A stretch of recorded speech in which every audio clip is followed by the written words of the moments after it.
நீங்கள் சிக்கன் 65 மறந்து போகிற மாதிரி என்கிட்ட ஒரு டிஷ் இருக்குது. அதான் நம்ம செய்ய போகிறோம் mushroom 65. Hello guys, welcome back to my channel. இன்றைக்கி நம்ம சூப்பர் கிறிஸ்பி ஸ்பைசி மஷ்ரூம் 65 எப்படி செய்யலான்னு பார்க்கலாமா? நான் அதுக்காக ஒரு பேக்கெட் ஃபார்ம் ஃப்ரெஷ்ஷோட பட்டன் மஷ்ரூம் எடுத்திருக்கேன்.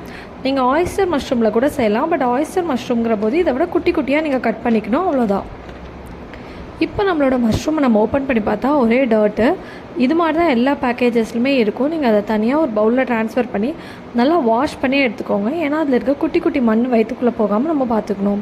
ஏன்னா குழந்தைங்களுக்குலாம் கொடுக்குறப்ப கண்டிப்பாக நம்ம ரொம்ப வாஷ் பண்ணி தான் கொடுக்கணும். ஸோ நல்லா வாஷ் பண்ணி ஸ்டெப் 2 என்ன அப்படின்னா, நீங்கள் வாஷ் பண்ண அப்புறமா அதோடைய ஃபஸ்ட் லேயர் ஆஃப் ஸ்கின்னு அழகாக பீல் பண்ணி எடுத்துடுங்க.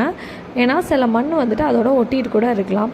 ஸோ இதையே எடுத்து ரெடி பண்ணி வச்சுடுங்க. நம்மளோட மஷ்ரூம் இது வந்துட்டு ஒரு சூப்பரான வெஜ் ரெசிபி. ஆனால் வெஜ் சாப்பிட்ற நிறைய பேருக்கு மஷ்ரூம் பிடிக்கிறதில்ல, சில பேருக்கு பன்னீர் தான் பிடிக்குது.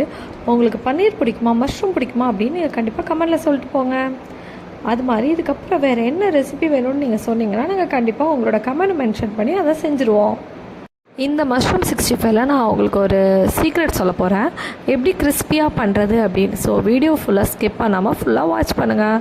இப்போ நம்ம நல்லா குட்டி குட்டியாக இந்த மாதிரி கட் பண்ணி எடுத்துருக்கோம். இது வந்துட்டு ஒரு மஷ்ரூமாக நான் 2ஆக கட் பண்ணியிருக்கேன். 4ஆக கட் பண்ணிங்கன்னா ரொம்ப குட்டியாகிடும் பொரிக்கிறப்ப. ஸோ இந்த மாதிரி கட் பண்ணிக்கோங்க.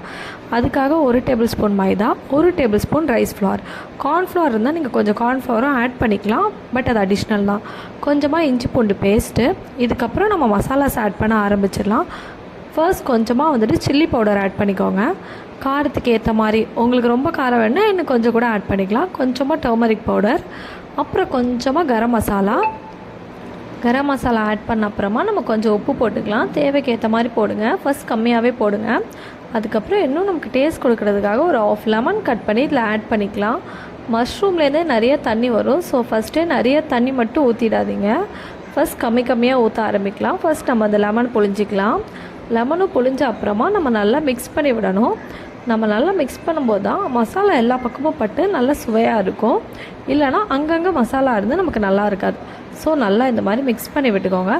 இது நீங்கள் மிக்ஸ் பண்ணும்போது தான் நீங்கள் கொஞ்சம் கொஞ்சமாக தண்ணி ஊற்றி மிக்ஸ் பண்ணுற மாதிரி இருக்கும். ஏன்னா நீங்கள் ஃபஸ்ட்டே நிறைய தண்ணி ஊற்றிட்டிங்கன்னா நான் முன்னாடி சொன்ன மாதிரி நிறைய தண்ணி மஷ்ரூமே வெளியில் விடும். அப்போது சொதன்னு ஆகிடும், கிறிஸ்பியாக வராது. ஸோ ஓகே, நான் ஒரு சீக்ரெட் சொல்கிறேன்னு சொல்லியிருந்தேன் இல்லையா, அந்த சீக்ரெட் என்னென்னா, உங்களுக்கு சூப்பர் கிறிஸ்பியாக வரணும் அப்படின்னா உங்களோட பேட்டர், அதாவது நம்ம மிக்ஸ் பண்ணுறோம் இல்லையா, இந்த மாவு வந்துட்டு ரொம்ப திக்காக இருக்கணும். எப்போ திக் லேயராக இருக்கோ அப்போ அதை நீங்கள் பொரிச்சிங்கன்னா அது சூப்பர் கிறிஸ்பியாக வரும். ஒரு 30 மினிட்ஸ் விட்டிங்கன்னா தான் மசாலா பிடிக்கும். ஸோ இந்த மாதிரி பாருங்கள், இதிலேயே நிறைய தண்ணி வந்துட்டு வந்திருக்கு. ஏன்னா நம்ம கொஞ்சம் நேரம் வச்சுருந்தோம் இல்லையா, அதனால். இப்போ நம்ம இது வந்துட்டு பிக்னர்ஸ்க்கான டிப் என்னென்னா, நீங்கள் எண்ணெயை வந்துட்டு அடுப்பில் வச்சுட்டு எப்போ பொரிக்கிறதுன்னு உங்களுக்கு தெரியாது இல்லையா. ஸோ ஃபஸ்ட்டு இந்த மாதிரி ஒரு சாம்பிள் பீஸ் போட்டு பாருங்கள். நல்லா மொறுன்னு பொரிஞ்சிச்சு அப்படின்னா நீங்கள் உடனே வந்துட்டு இதை பொரிச்சு எடுத்துடலாம். இப்போ வந்துட்டு நம்ம கொஞ்சம் கொஞ்சமாக எல்லா பீசஸுமே ஆட் பண்ணலாம். ஆட் பண்ணி ஒரு 5 மினிட்ஸ் விட்டோனாலே பொரிஞ்சிரும். மஷ்ரூம் வந்துட்டு மற்றது மாதிரி கிடையாது, சீக்கிரமாகவே ஃப்ரை ஆகிடும். ஸோ நீங்கள் பக்கத்தில் இருந்து இதை வந்துட்டு எடுக்கிற மாதிரி இருக்கும். ஓகே, நல்லா கிறிஸ்பியாக வரட்டும். அதனால் நம்ம இன்னும் ஒரு 5 மினிட்ஸ் பொரிச்சு எடுத்துடலாம்.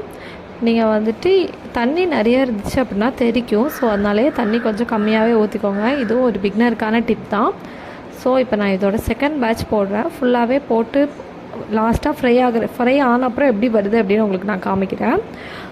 மோஸ்ட்லி நம்ம ஆயில் ஐட்டம்ஸ் அவாய்ட் பண்ணுறது ரொம்ப நல்லது. அண்ட் நம்ம சாப்பிட்டோன்னா கூட அதுக்கு ஏற்ற மாதிரி நம்ம நிறையா ஒர்க் அவுட் பண்ணோம். ஓகே, ஹெல்த்தை பார்த்துக்கோங்க, அது ரொம்ப ரொம்ப முக்கியம். உங்களுக்கு இந்த ரெசிபி பிடிச்சிருந்தா நீங்கள் ஷேர் பண்ணுங்கள் அண்ட் சப்ஸ்கிரைப் பண்ணுங்கள். இதை விட நல்ல டேஸ்டான ரெசிபி என்ன வேணும் அப்படின்னு கண்டிப்பாக கமெண்ட் பண்ணுங்கள். இது ஆக்சுவலி வீடியோட எண்டில் தான் சொல்லணும், பட் இருந்தாலும் முடிகிறது வரை பொறுமையாக இருக்க மாட்டோம்ல, அதனால் இப்போயே சொல்லிட்டேன் நான். நம்மளோட கிறிஸ்பி மஷ்ரூம் 65 ரெடி ஆகிடுச்சு. எப்படி நல்லா சிசிலிங்காக இருக்குது பாருங்கள். ஆயிலெலாம் போட்டு சூப்பராக இருக்கும். இது வந்துட்டு எப்போயாச்சும் ஒரு வாட்டி சாப்பிட்லாம், அடிக்கடி சாப்பிட வேணாம்.